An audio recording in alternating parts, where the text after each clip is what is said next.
Oke teman-teman semua, jadi sekarang kita akan belajar nih mengenai hukum Newton kedua.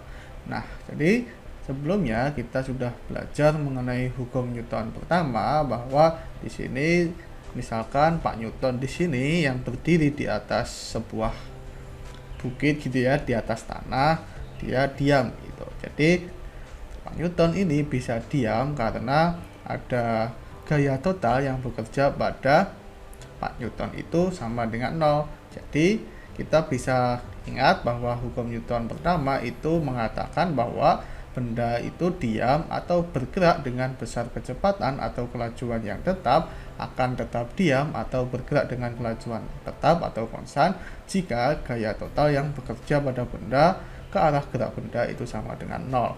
Jadi di sini Pak Newton di sini gaya yang bekerja pada Pak Newton itu hanya ada dua di sini yang saling menghilangkan, sehingga gaya total yang bekerja pada Pak Newton itu 0, sehingga Pak Newton di sini bisa diam berdiri di atas tanah.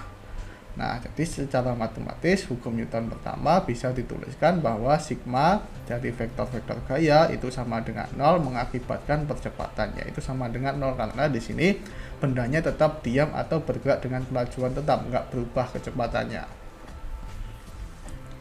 Nah, pertanyaannya gimana kalau gaya yang bekerja pada benda itu totalnya itu nggak sama dengan 0? Ya, kita sudah bisa menebaknya ya, bahwa benda yang awalnya diam itu akan bergerak ke arah tertentu jika gaya total yang bekerja pada benda ke arah tersebut itu tidak sama dengan 0. Jadi ketika misalkan benda diam terus kita dorong gitu, benda itu kan pasti akan bergerak tuh. Nah, itu kenapa kok bisa bergerak? Karena kita memberikan gaya ke benda tersebut. Benda tersebut merasakan gaya yang tidak 0 sehingga benda yang awalnya diam itu akan bergerak. Benda yang diam itu memiliki kecepatan 0 dan bergerak itu kecepatannya tidak 0. Jadi kecepatannya berubah gitu ya. Jadi gaya itu akan mengubah kecepatan benda. Kecepatan yang berubah itu menunjukkan keberadaan percepatan. Artinya karena gaya itu mengubah kecepatan benda, artinya gaya menciptakan percepatan. Nah, besar dari percepatannya itu sebanding dengan gaya yang bekerja pada benda tersebut gitu ya. Jadi vektor percepatannya itu sebanding dengan vektor gaya yang bekerja pada benda tersebut. Artinya kalau kita misalkan ingin mencari percepatan ke arah tertentu, maka kita bisa tuliskan AX, percepatan pada arah X itu sebanding dengan gaya yang bekerja pada benda ke arah X. Begitu pula untuk arah Y dan arah Z. Nah, sekarang di sini misalkan Pak Einstein jatuh dari ketinggian. Nah, yang jadi pertanyaan adalah kenapa Einstein jatuh ke bawah gitu ya. Ingat bahwa di bab ini kita membahas kenapa gitu ya, bukan membahas bagaimana. Jadi ya jelas kita sudah mengenal dengan baik keberadaan gaya gravitasi. Jadi Pak Einstein jatuh karena gaya gravitasi, atau lebih tepatnya karena percepatan gravitasi ya. Nah, jadi karena percepatan itu diakibatkan oleh gaya, artinya gaya total yang bekerja pada Pak Einstein itu tidak sama dengan 0. Nah, jadi Pak Einstein ini bergerak jatuh bebas karena gaya total yang bekerja pada Pak Einstein itu tidak sama dengan 0, dan gaya yang bekerja pada Pak Einstein itu adalah gaya gravitasi, di mana gaya gravitasi ini menciptakan percepatan sebesar A sama dengan minus GJ gitu ya, ke bawah. Nah, pertanyaannya adalah bagaimana pengaruh massa terhadap percepatan. Jadi kalau di sini kita mendorong lemari atau kotak kosong gitu ya, kotak kardus. Kira-kira lebih susah yang mana nih? Gitu ya.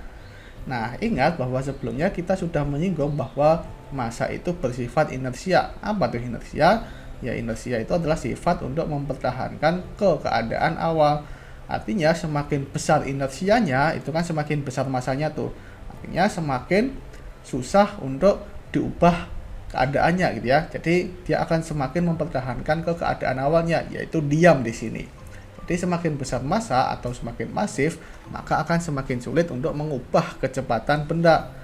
Nah, artinya kita bisa melihat bahwa mengubah kecepatan benda itu adalah dengan menggunakan percepatan. Jadi percepatannya itu berbanding terbalik dengan masanya. Semakin besar masanya, percepatannya semakin kecil. Begitu pula sebaliknya. Nah, jadi secara matematis kita memiliki dua hubungan, bahwa percepatan benda itu adalah sebanding dengan gaya yang bekerja pada benda, dan juga percepatan benda itu berbanding terbalik dengan masanya.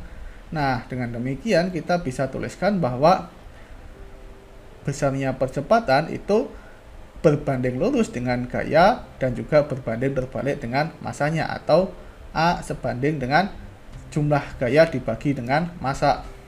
Nah, untuk menghilangkan kesebandingan ini dengan menggunakan tanda sama dengan, maka kita bisa tuliskan A sama dengan K sigma F per M gitu ya. Di sini K itu adalah konstanta yang sudah kita pelajari saat melakukan analisis dimensi gitu ya. Jadi mengubah kesebandingan ke sama dengan itu kita harus mengalihkan dengan konstanta. Nah, berapa nih nilai dari konstanta K ini? Jadi kita memiliki perumusan relasi antara percepatan seperti ini.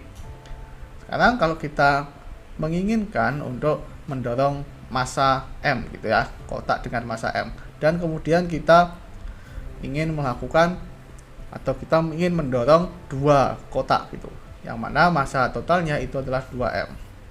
Nah, massa M ini akan bergerak dengan percepatan A, dan otomatis sudah jelas ya bahwa massa 2M ini akan 2 kali lebih lambat gitu ya, tidak lain adalah memiliki percepatan A.